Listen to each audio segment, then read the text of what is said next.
clearly there's lots of arguments going on amongst them in the first day. There's no love lost between Kelvin and Hardeep. I don't understand this Lembit fellow in the middle there. Every time I ask him a question, he goes off into some kind of like party political broadcast.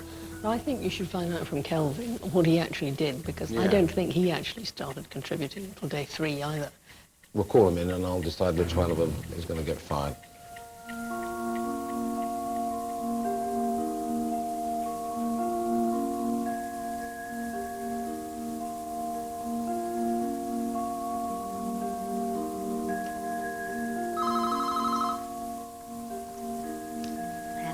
Okay, send the 3 of them in, please. Yes, sir. So Alan's ready for you now.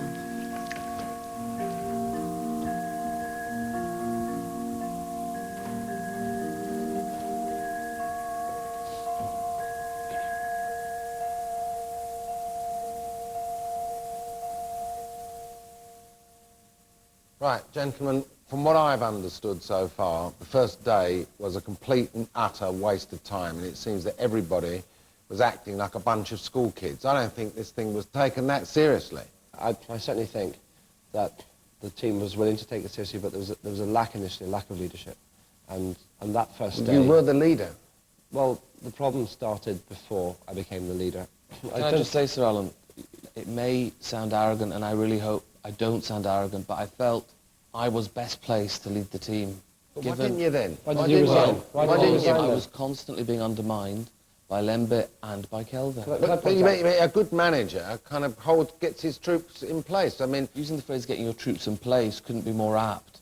I kind of draw the line at a point where I'm being compared to Hitler in my management style. I mean, you know, how many times... You can cut all you like, actually. It's not a pleasant state of affairs. Okay, okay. How can you manage a team when you're being accused of the annexation of Poland because you're trying to move things on? But you should have recognised a bit of a josh, wasn't it, really? Do you think? I think so. Anyway, the thing is, you resigned, right? And that brought... For the greater good of the team. Well, I don't think it was for the greater good of the team, because it seemed to me that after your resignation, there was a kind of a power vacuum, really, as the best way to put it. There was no direction. I agree with you initially there wasn't, because, with respect to Hardeep, he's talking about being constantly undermined. He was only leader for 45 minutes. But It was a long 45 minutes. But thereafter... It felt like it. Sorry, you can't have it both ways. I honestly felt you tried to undermine me in a way which wasn't relevant to the task. Disruptive. Basically, he was bloody rude to Lembit. I'm astonished. Well, you weren't rude to him calling him Hitler then. It was a gag. Annexing Poland, we're raising money for charity. He flouts it out. He's like some two-bob actress in some bloody vaudeville show. It was ridiculous overreaction. However, it was the right reaction, because if it hadn't happened then, it was going to happen at another time. He is not a natural leader of men. It's not given to a lot of people. Without Lembit, we'd have been done for. Kelvin, I go back to the point I was making here. Why didn't you take the helm here? You are an experienced businessman. You ran the biggest national newspaper, most probably in Europe, right? You know how to manage people. Why didn't you do it? This is what's disappointed me the most here. With my style, it's my way or the highway. We didn't have that circumstance. If I said that to Lembit... These guys No, let me finish. You put the question. If I said that to Lembit, he said, right, piss off, I'm out of it. If I said that to Hardy, bomb, he would have gone. I think the best role I could play would be actually to be part of a team.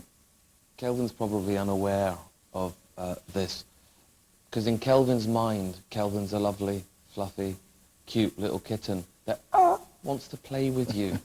But actually, Kelvin is 100% unmanageable. He's completely and utterly unmanageable. The other thing with Lembit is, what Lembit does is he will take half an hour to make a decision that ought to be made in 30 seconds. A lot of words are being spoken and nothing's being said. We did not have that luxury of time. Bad leadership is what you're saying. But, you know, you resigned. I don't expect to turn up to events like this and have my personal character assassinated. You don't mind doing it if it's jokes that you've started, but if anybody else's gags towards you, you throw a wobbly. I'm really happy. That is why I'm really you are happy. unsuitable to be the leader, and why you should never have put yourself up, because you know thyself.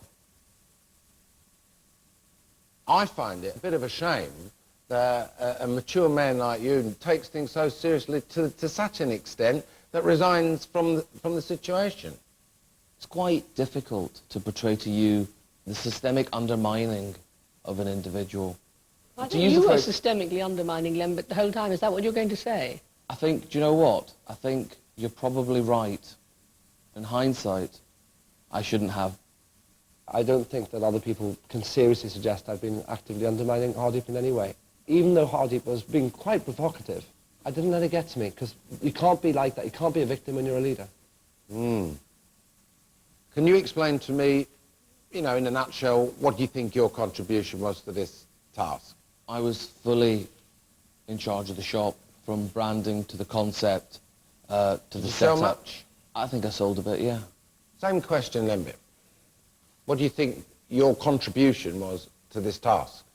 I saved the team from disintegrating on the day one. I made sure that strategically we were moving forward.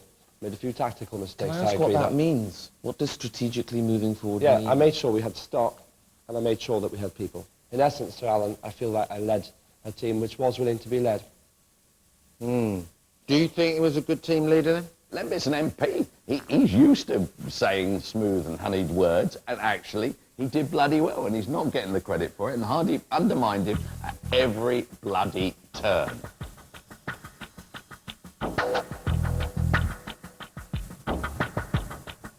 It's come to that time now where I've got to kind of summarise out of you three gentlemen who I think has got to be fired. I'm summarising things in this way. Hardeep, there is no other way to describe you in this task other than disruptive, to be perfectly frank, from what I've heard from all these people. Lembit, you seem a very, very nice fellow, actually. A very, very nice and charming chap. But, business is business, right? It seems to me that you are the last of the people in the team that could have done a job. Whether you've done a good job or not, I don't think so.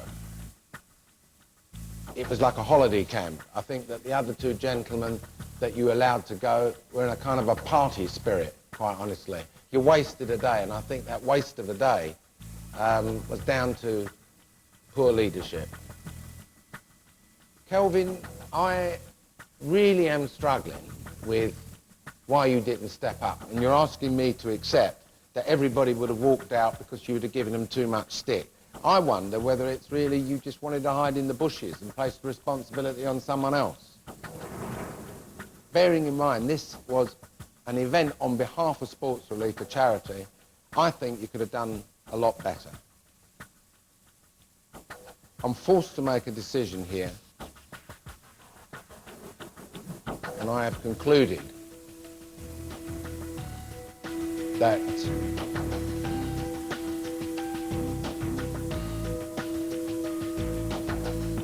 Hardeep, you're fired.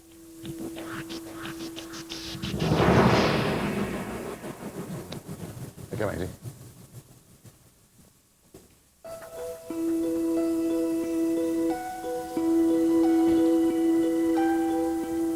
Closely run contest for the last three of you, but let me take this opportunity anyway of thanking you for your help and assistance.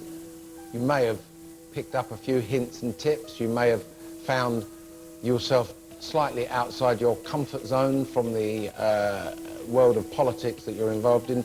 You certainly weren't outside your comfort zone, that's for sure, and you're loving every minute of it. Thanks very much indeed.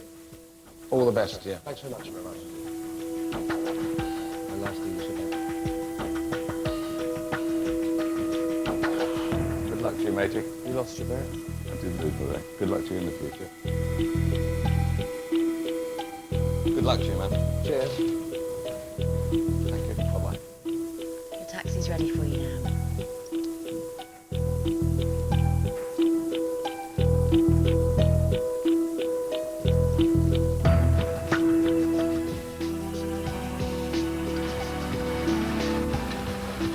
I'm a big oversensitive artist type. Okay, that's what I do. That's why I wear colours from the pink and purple end of the spectrum and lime green. I was moved into a corner by a tabloid hack and a welterweight politician from a C-list party. And if you're surviving in a C-list party, you're a survivor. Lembit Opic's a survivor, so is Kelvin Mackenzie. I was shafted.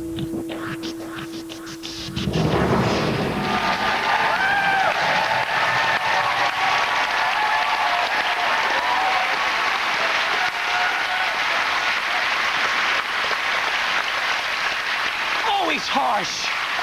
Oh, Sir Alan. Ooh. Big thanks to Sir Alan Sugar, not Shearer, and all the celebrity apprentices who faced his fiery tongue. They raised more than £700,000 for Sport Within.